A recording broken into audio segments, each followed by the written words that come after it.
Hi guys! In this video I will show you how to replace cartridge in HP LaserJet Pro MFP M28w. Subscribe to Signal Guru and let's go.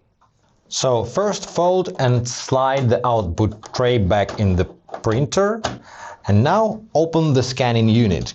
Open completely like this until it gets fixed, but don't force it, don't push further.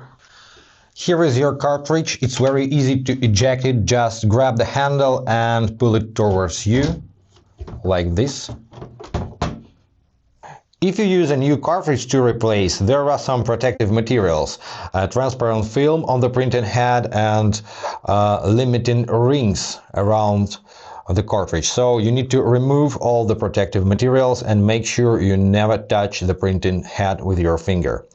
Now you can place the cartridge into the printer.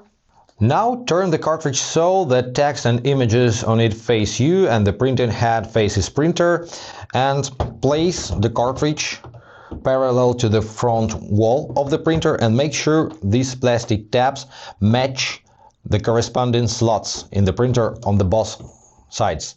And now just glide the cartridge down to the printer and slightly push until it gets fixed.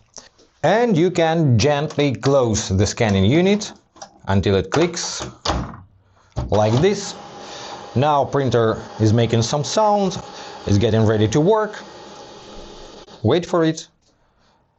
And that's it. Now you can start printing and copying your documents. I hope this video was helpful. If yes, subscribe to our channel, hit the like button and be awesome. Bye guys.